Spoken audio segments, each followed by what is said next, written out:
Across the border from Spain, in the heart of the French Pyrenees, lies the village of Aas, a quiet, relaxed community where a shepherd people maintain the traditions of their folklore.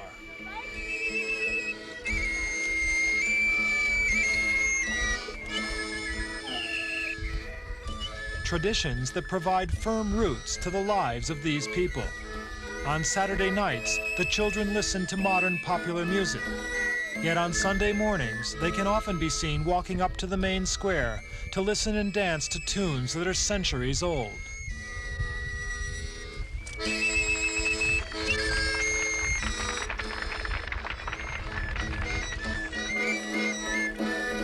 This sense of community is no surprise, for this is a closely knit people who've long had to struggle to make a living.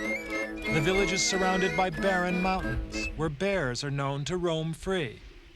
Some inhabitants have left their old stone houses to go and live in town, but just over 100 haven't done so. They've stayed, and local market stalls proudly display the produce of shepherds from the high pastures, who still make the famous osso cheese.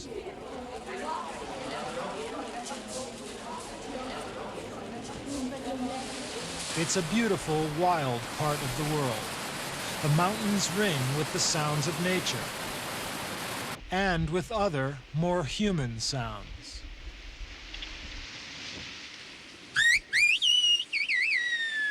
Joseph isn't whistling for fun. He's articulating a language. Jeannot, from somewhere in the hills, replies by whistling also. For these shepherds are two among the handful of people in Aas who practice and understand a whistled language.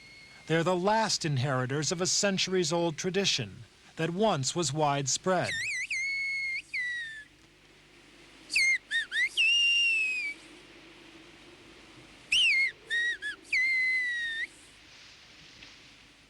Even up to 50 years ago, in this shepherd community, the men would be isolated in the mountains with their sheep.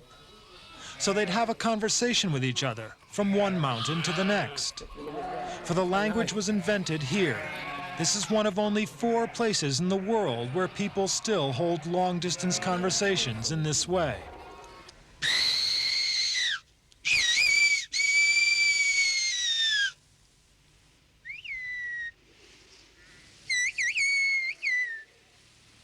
When the wind blew in the right direction, the shepherds would make themselves understood by whistling at a distance of up to 9 miles.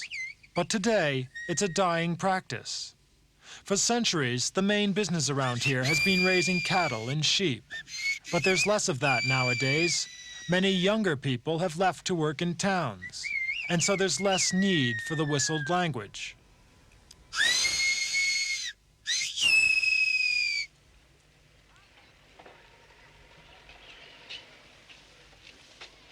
Such is the depth of tradition in Aas that the movement of sheep flocks still regulates the rhythm of life here. In the fall, the flocks come down to the lower mountains. In the winter, they reach the bottom of the valley.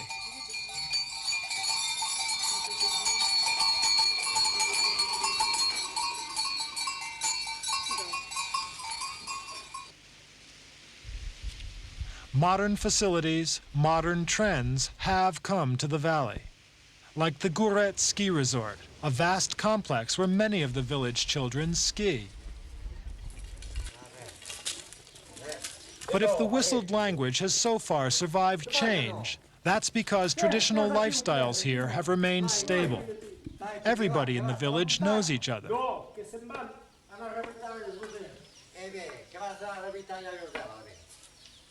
The women in this wash house have washing machines at home, but they still come here for a chat. Not that the villagers reject progress. The mailman drives around in his van, bringing news from all over the world.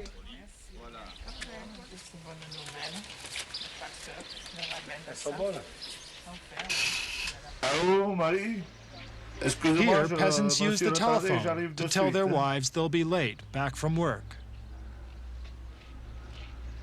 The old ways still resurface, though, as when Marguerite whistles to Jeannot to ask when her husband's coming home for dinner.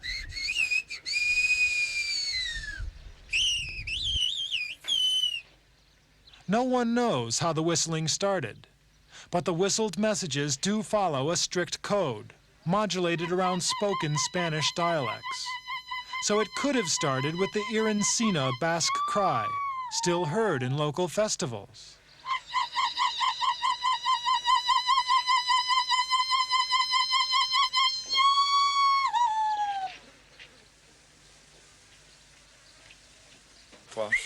Today, the whistled language is dying, not only because just 6 or 7 people still use it, but also because its vocabulary hasn't generated new phrases, new sentences. It can only be used for daily tasks linked with rural activities. It's a language that says, "What's the time? Come and eat. Bring home the sheep." No wonder young people claim these whistled phrases are just the vestiges of a real, living language. When youngsters do try to learn the vocabulary, they find it tough going.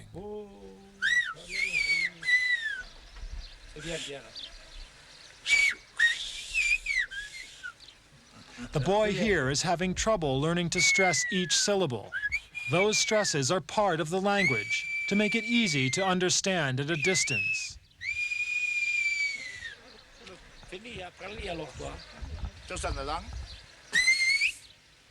Throughout the centuries, there have been many whistled languages, especially in remote mountain areas. But the Aas language is the only one of its kind to survive in Western Europe. The likelihood is that when the participants in this film die, their whistled language will die with them.